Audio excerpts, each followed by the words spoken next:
napakagandang syudad ng Venice na makikita sa bansang Italy. Binansagan itong The Floating City. Well, hindi man totoong nakalutang, ngunit alam nyo ba na ang syudad na ito ay nakapatong sa milyon-milyong mga kahoy? Imbes na konkretong pundasyon, ibinabaon muna sa ilalim ng tubig ang mga kahoy bago itinatayo ang mga gusali. Kung aalisin ang mga nagagandahang gusalit bahay ng Venice, ay bubungad ang tinatayang mahigit 10 milyong kahoy sa ilalim nito. Pero ano nga ba ang sekreto ng mga kahoy na to? Bakit hindi nabubulok ang mga ito kahit ilang libong taon nang nasa ilalim ng tubig? Ang Venice ay itinayo sa gitna ng putikan ng Venetian Lagoon, kaya kilala ito bilang Floating City. Noong 5th century AD, pagkatapos salakayin ng mga barbarian, ay napilitang lumipat ang mga lokal sa lagoon at nagsimulang magtayo ng kanilang tirahan na gawa sa kahoy, tambo at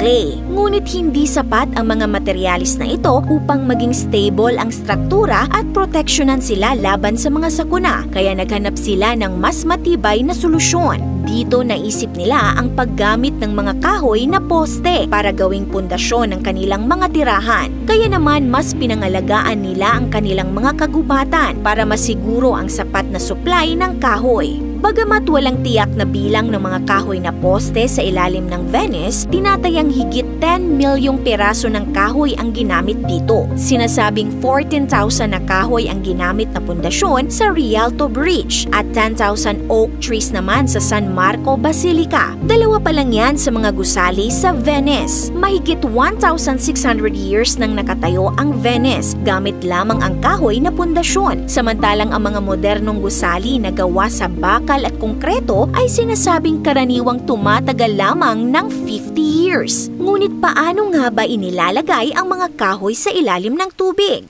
Gamit ang matitibay at hindi madaling mabulok na kahoy tulad ng oak, pine, alder, larch at elm, maingat nila itong ibinabaon sa ilalim ng tubig o sa seafloor hanggang sa hindi na ito kayang pukpukin pa. Ang bawat posteng ito ay may lapad na 10 hanggang 25 centimeters at may taas na mula sa mas mababa sa 1 meter hanggang sa maximum na 3.5 meters. Karaniwang 9 na poste ang itinutusok sa lupa ng pabilog kada square meter. Pagkatapos maibaon ay pinuputol ang dulo ng mga poste ng kahoy upang maging pantay ang ibabaw na nakalubog lang below sea level. Sa ibabaw naman ng magkakadikit na kahoy ay inilalagay ang mga tabla o biga bilang suporta. Para sa iba pang mga gusali, ang kapal ng tabla o biga ay karaniwang 20 centimeters o mas mababa, habang umaabot naman sa 50 centimeters ang kapal para sa mga malalaking gusali tulad ng bell towers. Dahil sa siksik na pagkakabaon ng mga kahoy sa putikan, nagkakaroon ng matinding friction sa pagitan ng lupa at kahoy na nakokompress ang malambot na lupa, kaya mas tumitibay ito. Makikita natin dito ang epekto ng pagbabaon ng mga kahoy sa putikan o malambot na lupa. Mas tumitibay at hindi lumulubog kapag merong mga nakabaon na kahoy. Ngunit sa parte na walang kahoy ay malambot at madaling lumubog. Bagamat tinatamaan ng bakterya ang kahoy, tumutulong ang pressure sa ilalim ng tubig na punan ang mga butas na dulot nito. Pumapasok din ang minerals galing sa tubig tulad ng calcium carbonate sa maliliit na sira. Unti-unti nitong pinatitigas ang kahoy kaya nananatiling matibay ang pundasyon ng Venice kahit ilang daang taon na ang lumipas. Ngunit kahit gaano katibay ang pundasyon, hindi pa rin ligtas ang syudad sa pinsala. Matagal nang usap-usapan ang unti-unting paglubog ng syudad. Sa katunayan, sabay itong lumulubog habang tumataas ang level ng dagat, dahilan ng mas madalas at matinding pagbaha. Kasabay nito ang dahan-dahang paglubog ng ilang mabibigat na structure gaya ng bell tower ng Frari Church na naitalang lumulubog ng 1 mm